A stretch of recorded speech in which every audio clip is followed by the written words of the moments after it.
The courtroom was overflowing that Tuesday morning, the air thick with anticipation.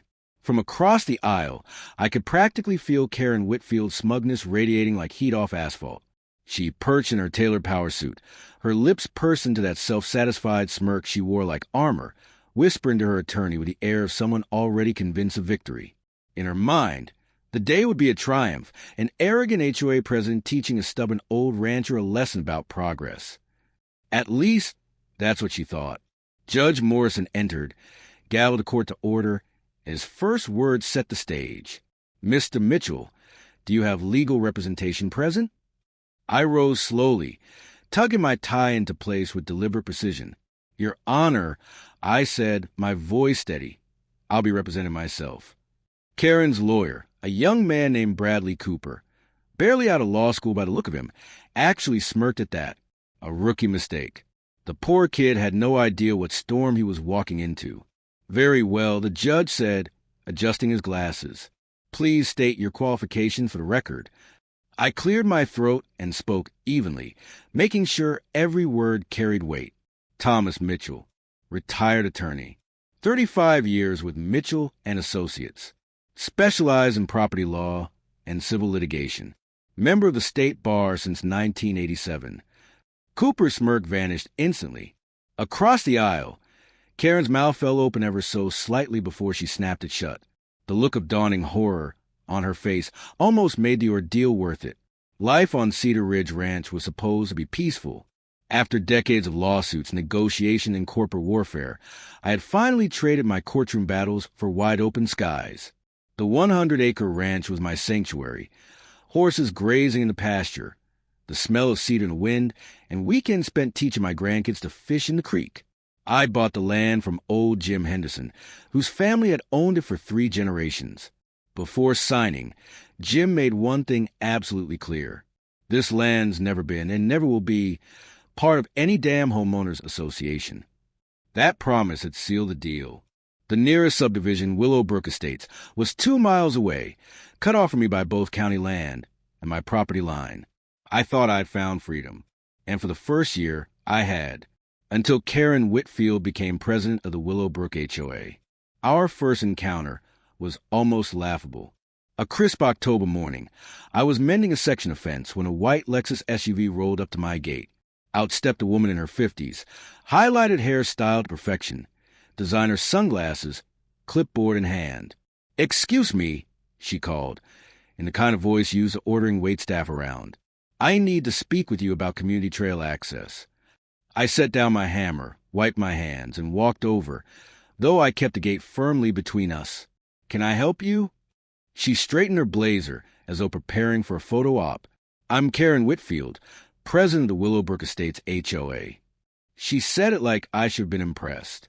"We're implementing a new community trail system, and we'll need to establish an easement through your property to connect to the county paths." I nearly laughed in her face.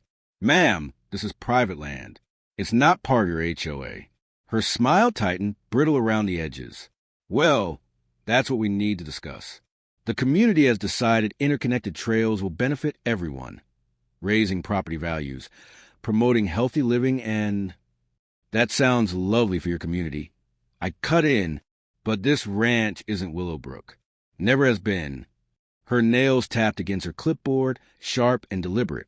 "Mr. Mitchell, I don't think you understand how these things work.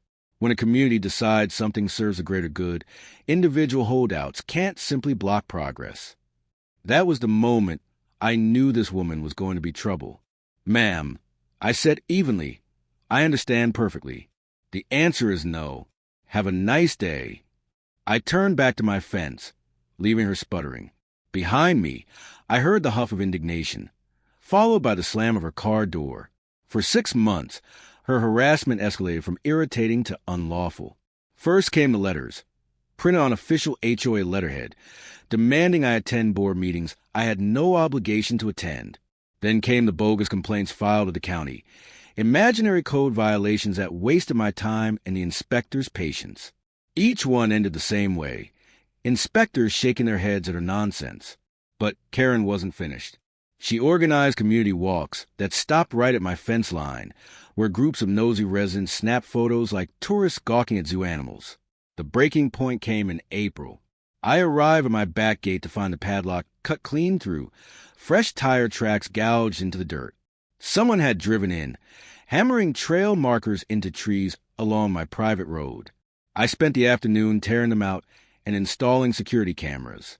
Days later, the cameras caught exactly what I suspected. At 2 a.m., headlights cut across my land. There was Karen herself, bolt cutters in hand, flanked by 2 board members. I watched them on the footage, cutting my new lock, driving inside, planting more trail markers like they owned the place. The next morning, I welded shut that vulnerability. I hired a crew to install a steel gate sunk into concrete. I also had my attorney at the time send Karen and the HOA a cease and desist letter. That should have been the end of it. Instead, she made her boldest and dumbest move yet. The lawsuit arrived the following Friday afternoon, hand-delivered by a process server who looked as though he wished he were anywhere else. The plaintiff? Karen Whitfield. The complaint landed in my hands like a bad joke written on expensive paper. Karen Whitfield and the Willowbrook Estates HOA were suing me for malicious obstruction of community resources, interference with established easements, and my personal favorite, creating a public nuisance. Their demands? Immediate removal of every barrier on my land, $50,000 in damages, plus attorney fees. I read the document twice, unsure if I should laugh or be insulted. It was a kind of shotgun pleading that smelled of desperation, throwing every claim imaginable into the mix, hoping something might stick. They cited historical use, implied easements, even floated the idea that my ranch had once been part of some larger parcel obligated to public access. Pure fabrication. But fabrication or not, it required an answer. That's when I decided to dust off my bar license. Why pay another lawyer to fight a battle I could win with one hand tied behind my back? I filed my response, denying every allegation and launching counterclaims for trespass, harassment, and defamation. Then I sharpened my case like a blade. Karen Whitfield had just stepped into a legal fight with a man who spent 3 decades dismantling arguments like hers for sport. The preliminary hearing was set for the following Tuesday, the one I mentioned earlier. Karen arrived like a conquering general, flanked by her entourage, her young attorney Bradley Cooper, 2 HOA board members, and even someone who looked like they were there to take notes for the community newsletter. On her lapel, she wore a tiny HOA president pin, as if it carried legal authority. Judge Morrison presided, a sharp, no-nonsense woman in her 60s, someone I had stood before many times in my career. At first, she didn't recognize me. Retirement had given me a few more gray hairs and a slower gait. But when I stated my credentials, I saw the flicker of recognition in her eyes. "Mr. Mitchell," she said with a faint nod, "welcome back to my courtroom." That alone made Karen stiffen in her seat. Cooper went first with his opening statement. He put on a show, lots of hand gestures, dramatic tones, and carefully rehearsed outrage. According to him, I was some antisocial hermit, barricading land that rightfully belonged to the people. He painted Karen as a tireless servant of the community, simply trying to give innocent families access to nature while I, the selfish recluse, held the neighborhood hostage. I let him perform. Then it was my turn. "Your Honor," I began, my tone measured and calm, "I have here the original deed to my property dated 1952, the updated survey from my purchase in 2021, and sworn affidavits from the 3 previous owners covering a span of 60 years. At no time has an easement ever existed on this property. At no time has it been subject to an HOA. At no time has it been open to the public." I laid each document on the table, one after another, while Cooper's swagger drained from his face. And furthermore, I continued, pulling out manila folder. I have security footage of Miss Whitfield personally trespassing onto my land on no fewer than 6 occasions, cutting locks, driving past barriers, and installing unauthorized trail markers. I handed the judge still photographs from the footage. I also have 17 harassing letters she sent me, records of 9 false complaints filed with county agencies, and evidence of a coordinated effort to damage my reputation in the community. Judge Morrison raised her eyebrows as she examined the photos. Then she turned her gaze to Karen. "Miss Whitfield, is this you in these images?" Karen's face shifted from smug to pink, then purple. "That's taken out of context," she sputtered. "The community needed those trails." "So you admit to trespassing on Mr. Mitchell's property?" The judge pressed. Cooper leapt to his feet, fumbling for control. "Your Honor, my client acted in good faith, under the belief that easements existed." I almost felt bad for him. Almost. "Your Honor," I said evenly, "I'd like to submit Defense Exhibit C, a recorded phone call between Miss Whitfield and another board member in which she states, and I quote, 'I don't care if he owns it. I'll make his life hell until he gives in.'" The courtroom fell into silence, broken only by Karen's sharp intake of breath. "That was a private conversation," she shrieked. "Recorded for my property." I replied calmly, "Your voice carried over my fence during one of your organized gatherings. This is a single-party consent state. Your Honor, perfectly legal." The color drained from Cooper's face. He scrambled, trying to pivot the argument back to community benefit and the greater good, but it was too late. The damage was already done.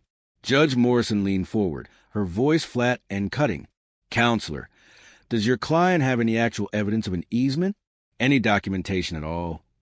Cooper shuffled papers, stalling. "We're still investigating historical records, Your Honor." "So that's a no," Morrison said bluntly. Then she turned to me. "Mr. Mitchell, do you wish to proceed with your counterclaims?" I met her gaze. "I do, Your Honor. I'm seeking damages for trespass, coverage of my legal fees, and a permanent restraining order barring Miss Whitfield and any HOA representatives from ever setting foot on my land again." Karen suddenly leapt to her feet, her face a mixture of disbelief and fury. "You can't do this. I'm the HOA president. I have authority." Judge Morrison's gavel came down with a decisive crack. "Miss Whitfield, you'll remain seated and silent, or I will hold you in contempt of court." Turning back to me, her eyes calm but sharp, the judge said, "Mr. Mitchell, your evidence appears substantial. I am inclined to grant summary judgment in your favor on all counts." Cooper made one last, desperate appeal, flailing slightly. "Your Honor, we request a continuance to gather additional evidence." "Denied," the judge replied, her tone leaving no room for argument. "I've seen more than enough."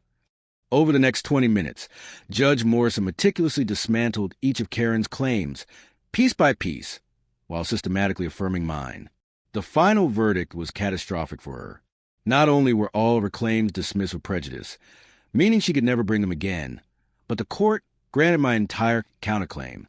Karen was ordered to pay $15,000 in damages for trespass, my legal fees, which I had generously capped at $5,000 despite being far higher in reality, and a permanent restraining order requiring her to stay at least 500 feet from my property. But Judge Morrison wasn't finished.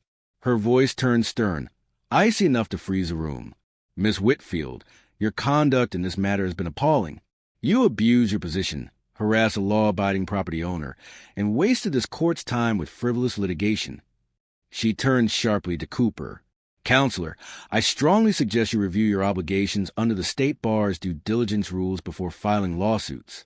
Consider this your warning." Then came the final, devastating blow for Karen. "I am forwarding this case to the district attorney's office for potential criminal trespass charges," the judge announced. "And I am sending a copy of this ruling to the Willowbrook Estates HOA board with a strong recommendation that they review their leadership." Karen's face crumpled like wet paper. "But I was trying to help the community," she wailed. "No, Miss Whitfield," Judge Morrison replied, her tone cutting. "You were trying to bully someone into giving you what you wanted. There's a difference."